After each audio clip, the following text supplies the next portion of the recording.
जय हिंद सभी प्यारे साथियों को।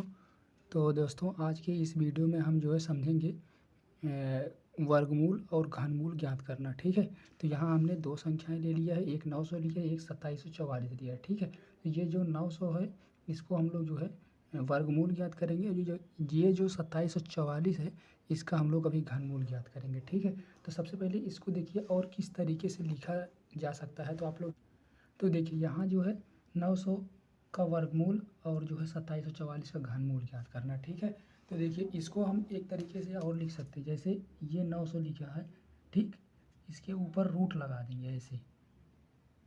इस तरीके से अगर लिखा मिल जाए आप लोगों को तो आप लोग समझ जाइएगा कि ये है वर्गमूल। और घनमूल को कैसे लिखा रहेगा, घनमूल में ऐसे रहेगा, 2744 को भी इसके अंदर रहेगा, लेकिन यहाँ पर जो है यहाँ पर 3 रहेगा। ठीक है, तो 3 क्यों रहता है, 3 इसलिए रहता है, अभी हम लोग आगे आप लोगों को बताएंगे कि 3 क्यों रहता है। वैसे यहाँ 2 रहता है, लेकिन यहाँ 2 लिखा नहीं जाता। क्यों नहीं लिखा जाता, जैसे आपको एक एग्जाम्पल से समझाते हैं। जैसे 2 लिखा है तो इसकी घात कितनी होती है, 1 होती है, लेकिन लिखा नहीं जाता, यानी कि इसको हम लोग कैसे लिख देते हैं, तो 2। उसी तरीके से इसमें भी जो वर्गमूल होता है यहाँ 2 होना चाहिए, लेकिन 2 लिखा नहीं जाता। जैसे इसमें 2 का मान यहाँ 2 हो गया, और पावर तो 1 होती है लेकिन लिखा नहीं जाता, उसी तरीके से इसमें भी लिखा नहीं जाता। ठीक है, तो आप लोग इसको समझे होंगे। तब हम लोग जो है इसको देखते हैं कि कैसे इसको हम लोग सॉल्व करते हैं। ठीक है, तो इस वीडियो में हम लोग जो है गुणनखंड विधि से फ्रेंड्स समझेंगे कि वर्गमूल कैसे ज्ञात करते हैं, और इसके अगले वीडियो में हम लोग आप लोगों को समझा देंगे हम कि ये भाग विधि से कैसे करते हैं। ठीक है, तो देखिए फ्रेंड्स अभी थोड़ा सा बेसिक आप लोगों को बता देते हैं कि गुणनखंड विधि क्या होती है और भाग विधि क्या होती है। ठीक है, तो अक्सर जब पेपर में पूछता है कि गुणनखंड विधि से ज्ञात कीजिए या भाग विधि से ज्ञात कीजिए, तो बच्चे लगभग कंफ्यूज हो जाते हैं कि भाग विधि क्या है, गुणनखंड विधि क्या है। हालांकि जानते दोनों हैं, लेकिन दोनों में कंफ्यूज हो जाते हैं कि मतलब किस विधि से हम सॉल्व करें, गुणनखंड होता क्या है। तो देखिए हम आपको थोड़ा सा समझाते हैं, बेसिक समझाएंगे थोड़ा सा बस। बाकी देखिए यहाँ क्या लिखा है, गुणन और खंड। देखिए इसके नाम से ही स्पष्ट है, गुणन मतलब गुड़ा, गुणन मतलब गुड़ा। ठीक है, अब ये खंड मतलब उसको गुड़ा, जो गुड़ा के रूप में इसको खंड खंड करके लिखना है। जैसे मान लीजिए लिखा गया है 20, तो इसको कैसे लिख सकते हैं, 2 गुड़े 2 4 होगा, तो ये 4 पंचे 20, यानी कि ये जो 20 था इसको जो है गुणा के रूप में पहली बात लिखना है, और इसको खंड खंड करके। ठीक है, अब आप लोग उम्मीद करते हैं समझ गए होंगे। वैसे भाग विधि जब है तो भाग विधि को जैसे हम लोग पहले बचपन में ऐसे करके भाग देते थे, लेकिन इसमें भाग विधि जब ऐसे करके सॉल्व करते हैं तो होता है ऐसे।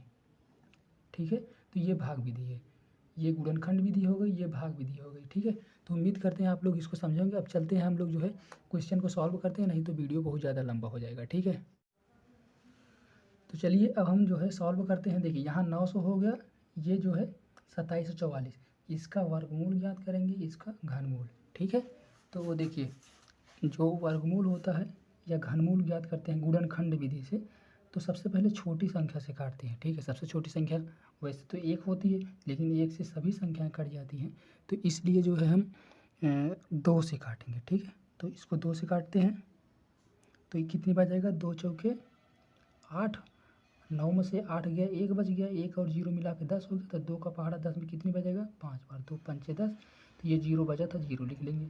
फिर इसको 2 से काटेंगे, कितनी बार जाएगा, 2 दूनी 4, ये पूरा कट गया, बचा यहाँ 5, 5 में 2 का पहाड़ा कितनी बार जाएगा, 2 बार, 2 दूनी 4। पहाड़ा ऐसे पढ़ना फ्रेंड्स, ज़्यादा ना हो, कम भले हो जाए, या तो कट जाए या तो उससे कम रहे, लेकिन ज़्यादा नहीं होना चाहिए। ठीक है, तो 2 दूनी 4 हो गया, तो यहाँ बचा 1, 1 और 0 मिला के हमारा 10 हो गया। 10 में 2 का पहाड़ा कितनी बचेगा, 5 बार, 2 पंचे 10। अब ये जो है 3 से इसको काटते हैं, तो काटने से पहले फ्रेंड्स आप एक बार चेक कर लीजिएगा मन में ही कि ये कट रहा कि नहीं कट रहा, तब जाके काटिएगा। ठीक है, जैसे देखिए यहाँ मन में चेक कर लेते हैं, 2 3 सतह 21, 21 22 में से 21 जाएगा, 1 बचा, ये 15 हो जाएगा, 3 पचे 15, यानी कि ये 3 से कट जाएगा, तब हम कोई 3 से काटेंगे। ठीक है, तो कितने बचेगा, 3 सतह 21, 22 में से 21 गया, 1 बचा, 15 हो गया, 15 में 3 का पहाड़ा कितनी बचेगा, 5 बार। फिर इसको 3 से काटेंगे, तो कितना हो गया, 7 में 3 का पहाड़ा कितनी बचेगा 2 बार, 3 दूनी 6, 6 हो गया। ठीक, उसके बाद कितना बच गया 1, कितना बच गया 1, ये 15 हो गया। फिर 1 और 5 मिला के तो 15 में 3 का पहाड़ा कितनी बचेगा 5 बार। अब ये देखिए सब फ्रेंड्स कितने कटेगा, अब ये 3 से नहीं कटेगा, 5 से कटेगा। ठीक है, तो फिर इसको 5 से काटते हैं, तो 5 का पहाड़ा 25 में कितनी बचेगा 5 बार, 5 पचे 25। अब इसको 5 से फिर काटते हैं, अब आ गया 1। तो तब तक काटेंगे फ्रेंड्स जब तक 1 ना आ जाए। ठीक है, उसी तरीके से इसको भी कर लेते हैं, उसके बाद हम लोग आगे समझते हैं। तो ये भी देखिए 2 से इसको भी काटते हैं, सबसे छोटी वाली संख्या से मैंने बताया, सबसे छोटी वाली संख्या इसको भी काटते हैं। तो क्या हो जाएगा 2 का पहाड़ा 2 में जाएगा तो 1 बार, 2 का पहाड़ा 7 में, 2 तियाँ 6, 3 बार जाएगा तो 6, और ये कितना है 7, 7 में से 6 गया 1 बचा, 1 और 4 मिला के 14 हो गया। तो 2 का पहाड़ा 14 में कितनी बार जाएगा 7 बार, 2 सत्ते 14 हो गया। तो यहाँ बचा 4, 2 का पहाड़ा 4 में 2 बार। ठीक, अब जो है फिर इसको 2 से काटते हैं, तो 2 से काटेंगे कितनी बार जाएगा 13 में, 1 में नहीं जाएगा तो 2 संख्या ले लेंगे, 2 संख्या में 13 हो गया। 13 में 2 का पहाड़ा 6 बार, 2 छक्के 12, 13 में से 12 गया 1, तो 1 और 7 मिला के 17, तो 2 का पहाड़ा 17 में कितनी बजेगा 8 बार, 2 अट्ठे 16। ठीक है, अब यहाँ कितना बच गया 1 बच गया, 17 में से 16 जाएगा, 1 बचा, 1 और 2 मिला के 12 होगा। 2 का पहाड़ा 12 में कितनी बजेगा 6 बार।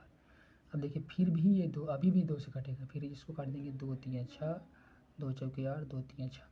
ठीक है, अब इसको मन में फिर चेक करेंगे ये 3 से कटेगा कि नहीं कटेगा। देखिए 3 1 के 3, ये कट गया, 3 1 के 3, यहाँ बच गया 4 में से 3 के 1, तो 13 होगा, 3 से नहीं कटेगा, यानी 4 से भी नहीं कटेगा। तब मतलब अगर 4 से कटता 2 से कट जाता, तो इसको 5 से काटेंगे, 5 से भी नहीं कटेगा। और 6 से चेक करेंगे तो 6 से जो संख्या कट जाती वो 2 और 3 से भी कट जाती, तो इसलिए अब डायरेक्ट हम इसको 7 से चेक करेंगे।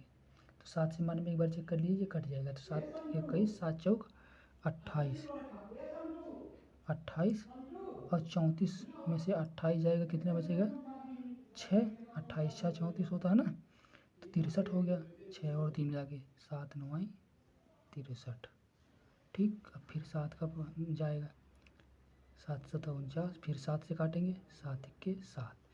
अब यहाँ भी 1 आ गया, यहाँ भी 1।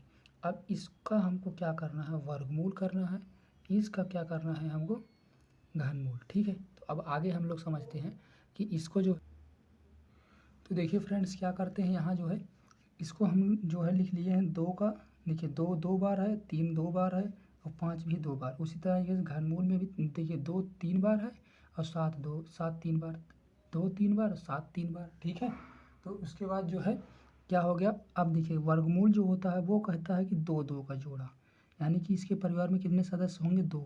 जैसे 3 के परिवार में कितने सदस्य 2, 5 के परिवार में कितने सदस्य 2। उसी तरीके से घनमूल जो कहता है इसके परिवार में 3 3 सदस्य रहेंगे। ठीक है, कितने सदस्य 3 3।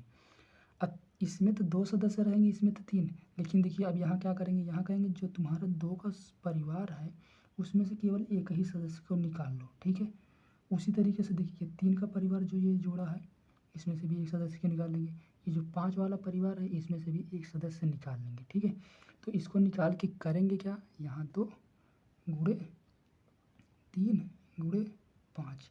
अभी जो मैंने बताया था गुणनखंड क्या होता है, यानी कि गुणा को गुणे के रूप में लिखना है और उसको खंड खंड के रूप में, तो यही होता है गुणनखंड। अब इसका क्या करेंगे गुणा करके लिख देंगे, 2 3 6, 6 5 30, बस इतना सा ही करना है। ये हमारा हो गया 900 का हमारा वर्गमूल 30 हो गया। ठीक है, उसी तरीके से घनमूल में भी क्या है, ये 2 का परिवार जो 3 3 सदस्य थे, तो इसमें से कह रहा है एक ही सदस्य निकल आओ बाहर। वैसे यहाँ भी कहता है एक तुम इसमें से बाहर निकल आओ, तीनों को नहीं लेंगे, कह रहा है एक ही लोग निकल का हो, तीनों से हमको नहीं मतलब भाई, एक परिवार से केवल एक ही लोग आना है। ठीक है, तो अब एक एक लोग इसमें से निकल गए, तो यहाँ क्या बचा, यहाँ 2 गुणे 7। गुणनखंड यही है, देखिए गुणा और इसको खंड खंड के रूप में लिखा है, इसलिए इसको कहते हैं गुणनखंड। ठीक है, अब 2 का गुणा 7 में, 2 सत्ते 14। ठीक है, बस ये आंसर, इसका घनमूल 14, इसका वर्गमूल 30। ठीक है फ्रेंड्स, तो उम्मीद करते हैं आप लोग जो है वर्गमूल और घनमूल अच्छे से सीखे होंगे। तो फ्रेंड्स वीडियो पसंद आया हो तो वीडियो को थोड़ा सा सब लाइक और सब्सक्राइब भी कर दीजिएगा। वीडियो तो थोड़ा लंबा हो गया फ्रेंड्स, तो ठीक है। तो इसके अगले वीडियो में हम लोग समझेंगे कि जो है भाग विधि से वर्गमूल और घनमूल कैसे ज्ञात करते हैं, ठीक है। तो चलिए फिर मिलते हैं अगले वीडियो में, तब तक के लिए जय हिंद, वंदे मातरम।